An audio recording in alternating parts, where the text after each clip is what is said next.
صلوا على النبي محمد. Assalamualaikum warahmatullahi wabarakatuh. Alhamdulillah wa syukrulillah, la hawla wa la quwwata illa billah, wa ba'd. Hadratul asatid al-amajid, segenap kiai, ustadz yang dimuliakan oleh Allah Subhanahu wa ta'ala, mohon maaf tidak kami absen kembali. Tadi sudah diabsen, insyaallah tidak mengurangi rasa takjim kami. Segenap hadirin hadirat jamaah yang mudah-mudahan kita dimuliakan oleh Allah Subhanahu wa ta'ala. Luqman yang namanya diabadikan di dalam Al-Quran menjadi surat yang ke-31 ayat 13. Beliau berwasiat kepada anak, wa idza qala Luqmanu libnihi. Ingat ketika Luqman berkata libnihi kepada anaknya. Subhanallah, Luqman menggunakan gaya bahasa yang luar biasa. Apa yang dipanggilkan oleh Luqman, Luqman tidak memanggil anaknya ya waladi, tetapi Luqman memanggil dengan sebutan ya bunayya. Subhanallah. Banyak ayat Al-Quran, contoh-contoh di mana ayahnya memanggil putra kesayangannya dengan nama ya bunayya. Contoh ayat yang lain, ketika baginda Nabi Ibrahim mengajukan kepada putra kesayangannya Ismail alaihissalam ketika beliau bermimpi, ya bunayya, wahai anak kesayanganku, kata Ibrahim, inni ara fil manam anni albahu fandur mada tara. Wahai anak kesayanganku, semalam ayahmu bermimpi. Ara fil manam. Nih, banyak sekarang mimpi-mimpi yang berkeliaran. Subhanallah, mimpi yang disampaikan di sosmed dan lain-lain sebagainya bermacam-macam. Ada seorang yang bermimpi Rasulullah di jok mobil. Macam-macam mimpi sekarang udah liar kemana-mana. Tetapi Nabi Ibrahim mengatakan, ya bunayya, wahai anak kesayanganku, tolong nak, ayah tadi malam bermimpi apa? Ani albahu, bahwa sesungguhnya saya albahuka, menyembelih kamu. Maka ayahnya mengatakan, fandur mada taroh. Coba Ismail kamu renungkan sejenak bagaimana sikap dan posisi kamu. Subhanallah, Ismail mengatakan, ya abati alma tu'mar satajiduni insyaallahu minas sabirin. Jamaah yang dimuliakan oleh Allah Subhanahu wa ta'ala, Luqman bukan seorang nabi, tetapi beliau telah diberikan hikmah oleh Allah. Di dalam Al-Quran surat 31 ayat 12, walaqad ataina Luqmanal hikmata anishkur lillah wa man yashkur fa innama yashkuru li nafsi wa man kafara fa innallaha ghaniyyun hamid. Ayat 12. Ayat 13, wa idza qala Luqmanu libnihi wa huwa ya'iduhu ya bunayya la tusyrik billah inna syirka la dhulmun adzim. Subhanallah, ini akidah.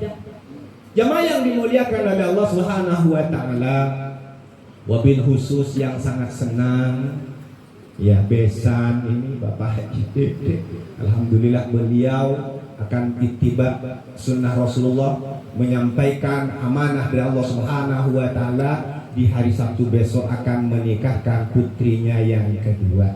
Kami baru satu, kan begitu. Ada kewajiban orang tua yang dimana baginda Rasulullah bersabda mengajarkan kepada kita, Supaya apa? Supaya ini dijawantahkan dengan benar, dilaksanakan dengan baik. Hakul walid ala waladihi salas. Bapak, jamaah rahimakumullah, adik-adik yang berbahagia, ada kewajiban orang tua hak. Al-walid, seorang ayah, ala waladihi, atas anaknya salas. Ada 3. Pertama, an yuhsina ismahu, kasih nama yang baik. Alhamdulillah, tentang nama negara kita sekarang hadir. Subhanallah. Kemarin masalah nama negara kita cuek, bodoh, tidak mau memperhatikan bagaimana anak bangsanya memiliki nama yang baik, sehingga ada nama anak yang dikasih nama dengan nama kentut. Subhanallah. Ini ada nama anaknya kentut. Akhirnya apa? Ketika anaknya berjalan, bau. Nah begitu. Ini terjadi di Tangerang, Bapak rahimakumullah. Akhirnya apa? Minta ke pengadilan, disidangkan, ganti nama dan disetujui namanya. Kenapa? Negara ketika itu tidak hadir. Sekarang negara hadir, tetapi ngasih nama ada batasannya. Tidak boleh lebih dari 60 huruf. Nah begitu. Subhanallah. Kasih nama yang baik. Dania Khairun Nisa, nama yang indah. Ya. Ustadz Jazuli. Subhanallah, nama-nama kita yang bagus semuanya itu adalah doa. Ya, ini adalah kewajiban hak yang harus kita laksanakan bersama agar supaya anak-anak kita mulia dan dimuliakan oleh Allah Subhanahu wa taala. Amin. Ini yang pertama. Jangan asal nemu nama, kasih nama. Ujung-ujungnya malah petaka buat anak kita. Alhamdulillah kita lewati unsur yang pertama. Ayahandanya dan ibundanya telah menetapkan nama putri yang kedua, Dania Khairun Nisa. Yang kedua kata Rasulullah SAW adalah an yu'allimahul kitab. Bapak, jamaah rahimakumullah adik. Ini yang kedua nih. An yu'allimahul kitab, hendaknya orang tua mengambil peran, ajarkan anak-anak kita Al-Quran. Alkitab yang dimaksud itu adalah Al-Quran. Jangan diajarkan yang lain dulu, ajarkan kepada mereka Al-Quran. Insyaallah ulumul ukhra tatba'ul Quran. Ilmu-ilmu yang lain akan mengikuti Al-Quran. Man hafizal Quran wa man alima bil Quran dan seterusnya. Subhanallah, orang tuanya akan juga dimuliakan oleh Allah Subhanahu wa taala. Nih kita introspeksi hari ini. Al-Quran diajarkan. Subhanallah, tetapi rintangan tahun 2022 untuk mengajarkan Al-Quran sangat kompleks dan sangat sistematis. Kenapa? Karena Al-Quran mengatakan walan tarmo angkal yahudu walan nasara hatta tattabi'a millatahum. Ini masalahnya. Jadi kalau ada gerakan-gerakan umat Islam yang sistematis, ada pengajian-pengajian Al-Quran, ada yang kemudian pembelajaran Al-Quran, kisah-kisah Al-Quran dan seterusnya, mereka menjadi enek dan tidak suka kepada kita, sehingga bermacam cara dan terobosan akan dilakukan supaya mereka jauh daripada Al-Quran. Kalau sudah jauh dari Al-Quran, apa yang akan terjadi? Ya marahimahumullah, anak kita hari ini alhamdulillah kita paham Al-Quran, alhamdulillah, kita pintar Al-Quran, alhamdulillah. Tapi kalaupun tidak pintar, jangan pesimis. Jadilah orang yang muhibbul Quran, cinta kepada orang yang mempunyai Al-Quran, jangan dimusuhi. Ya, baca kagak bisa memusuhi Al-Quran. Subhanallah, ini malah petaka. Kita nggak bisa ngaji, hormati orang-orang yang ngaji. Wa idza quri'al Qur'an fastami'u lahu wa ansitu la'allakum turhamun. Dengarkan, perhatikan, mudah-mudahan kalian semuanya mendapat rahmat. Malah orang yang ngaji Al-Qur'an dihasut, ngaji hadis difitnah dan lain-lain. Berantakan hidup kita, jauh dari berkah Allah Subhanahu wa taala. Yang kedua, ini hari ini ribet Bapak Ibu rahimakumullah. Mengajarkan Al-Quran kepada anak-anak kita tidak seperti periode kita. Kenapa? Kita masih ingat alhamdulillah Al-Fatih. Dan ayah Anda ketat barangkali pagi harus sekolah SD, pulang sekolah SD siang hari, habis duhur suruh ke diniyah, pulang sore habis diniyah dikawal lagi, ayo nak masuk ke musola, masuk ke masjid. Kemudian kita mempunyai guru cukup jauh, harus turun gunung pakai colen, pakai apa itu ya? Obornya dari bukan dari itu kelapa, ya kan? Kemudian kita nyalakan, ketika kita gelap nyalain begini, kagak bayar kepada kiai, hanya sumbangan dengan minyak. Subhanallah, nginep dilanggar ngaji kitab. Subhanallah, begitu dididik kami sangat ketat. Alhamdulillah hasilnya hari ini tasyakur, berterima kasih atas didikan orang tua. Allah kemudian menentukan inna sa'yakum lasyatta. Jamaah rahimakumullah. Jadi unsur yang kedua, Al-Quran hari ini susah. Enggak seperti kita, anak-anak kita hari ini disuruh ngaji. Gampang apa susah? Pak, anak-anak kita hari ini gampang atau susah suruh ngaji? Susah banget. Subhanallah, saya punya anak itu masuk SDET, pulang jam 2, belum apa-apa sudah loncat dilempar tasnya, kemudian main HP, buka Google. Begitu, subhanallah, suruh ngaji lemot. Subhanallah, hari ini udah masalah kita ngomong Al-Quran hari ini sebatas ngomong, tetapi Al-Quran dalam kehidupan kita sedikit demi sedikit mulai dijauhkan dalam kehidupan kita. Ini adalah gerakan sistematis yang kita tidak sadar. Apa rahasianya dikirim yang namanya setan gepeng. Subhanallah. Anak ngambek tuh. Kemarin ibu-ibu Pak, sebelum corona, coba subhanallah kita waspada dengan ghazwul fikri, peperangan terhadap ini. Sebelum corona, ibu-ibu kita yang namanya main HP itu kagak pinter. Aki-aki nggak pinter main HP. Tapi ketika corona, ya, pembelajaran harus daring, maka semuanya berlomba-lomba mencari HP dan berlomba-lomba semuanya untuk memainkan HP, dari yang paling kecil usia TK sampai nenek-neneknya, lalu semuanya digodok 2 tahun nggak lama. Bapak rahimakumullah, berantakan semuanya hari ini. Siapa yang salah? Ya, anak nangis, kasih HP supaya antar main game. Suruh sholat, nah sholat ada entar jawabannya. Ini bukti Pak, karena kami masih ada anak kecil. Bagaimana yang anak-anak kita hari ini, cucu-cucu kita hari ini kecil-kecil?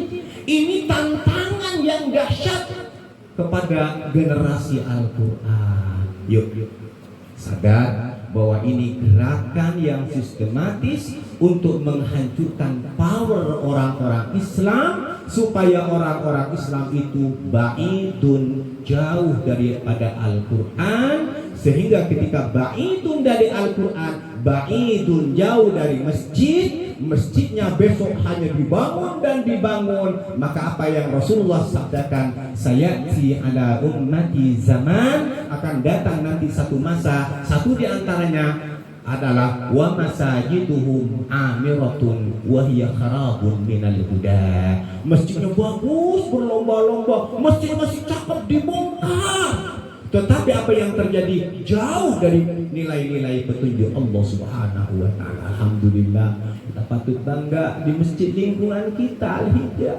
subhanallah, bangga kita jadi warga di lingkungan ini.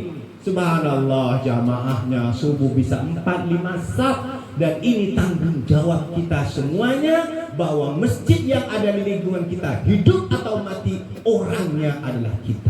Kita doa, Al-Faqih sedang mengembangkan dakwah. Kalau ada kesalahan anak-anak kami santri, tegur, jangan dimusuhi, jangan ditimpuk dan lain sebagainya. Kalaupun perlu izin, ketuanya mana Pak Ketua, kan begitu dipanggil ini begini dan begitu. Tapi insya Allah anak-anak kami tidak keluyuran ketika jam segini sudah ada di dalam semuanya karena keamanannya sangat ketat. Yang ketiga terakhir, kewajiban orang tua an yuzawwijahu idza adraka. Nah ini yang ketiga, nikahkan kalau memang semuanya sudah cukup umur dan sudah ada pasangannya. Cuman masalah ini kadang-kadang ya ibu-ibu bapak-bapak tahun sekarang ini kalau ada calon suami, calon mantu yang datang, dia miskin belum bekerja, seringkali diledekin oleh ayahandanya dan ibundanya. Lu berani-beraninya mau lamar anak, mau bawa apa kalian, kan begitu. Dalam hal ini dalam hal ini Umar bin Khattab berpesan, iltamisu arrizqa bin nikah, carilah rizki dengan perantara nikah. Jamaah rahimakumullah. Wal akhir, al-fakir tutup dengan firman Allah, wal yahsyal ladina law taraku min khalfihim dzurriyyatan dhi'afa, hendaklah takut kalian meninggalkan generasi-generasi yang lemah. Lemah di dalam hal ini adalah lemah akidah, terutama lemah ekonominya. Ini sangat berbahaya kalau kita kemudian tidak membenahi kehidupan kita. Miskin tidak sabar. Apa katanya? Kadal fakru an yakuna kufron. Nyaris sering sekali, hampir saja kemiskinan itu yang kita miliki, kalau kita tidak mau merubah, akan mengantarkan kita, mendekatkan diri kita kepada kekafiran. Nauzubillah min dzalik. Barangkali itu adalah pesan buat kita. Ada 3 hal Bapak Ibu rahimakumullah. Kewajiban orang tua, pertama kasih nama yang baik, nama tentu, enggak boleh lagi. Yang kedua, ajarkan Al-Quran, ya, Al-Quran. Syukur-syukur Al-Qurannya udah bagus. Kemudian very clear for speaking which actually English, very clear for speaking which English language, juga pintar berbahasa Inggris, wa mahirun wa yastati an yantiqa bil lughatil arabiyyah allati hiya takunu lughatal alam, pintar fasih berbicara bahasa Arab. Insya Allah kita tinggalkan generasi semacam ini, bapaknya melanglang buana jauh di sana, anaknya di dunia anteng, ya kan, di dalam kuburan senantiasa mendapatkan cucuran nikmat dari Allah Subhanahu wa taala. Jangan hanya punya anak, sekolah tanpa ngaji. Enggak begitu, ya. Enggak begitu jadi orang Islam. Sekolah, besok jadi pejabat, setelah jabat tua kemudian dibui karena korupsi. Tidak. Ajarkan ngaji, ajarkan akhlak. Sekiranya anak kita tidak pintar, maaf, ilmu duniawi, tapi dia pintar ilmu akhirat, itu jauh lebih baik. Tetapi kita kan hidup di dunia. Rabbana atina fid dunya hasanah wa fil akhirati hasanah wa qina adzabannar. Untuk terakhir, promosi dan info untuk tetangga di lingkungan dan Haji Longkot. Barangkali ada cucu-cucu kita, anak-anak kita yang ingin mendaftarkan di pesantren Al-Hidayah Al-Mu'tazah dengan jalur beasiswa, ya, tapi terbatas, nanti bisa menghubungi Ustadz Nailur Rahman dan Ustadz Haji Mu'alis untuk kemudian diajukan beasiswa. Dan insya Allah link beasiswa ini sudah banyak. Ada kemarin 5 alumni kami sudah bisa ditambun, dia perguruan tinggi, kemudian gratis kuliahnya, dapat uang jajan juga 4 juta.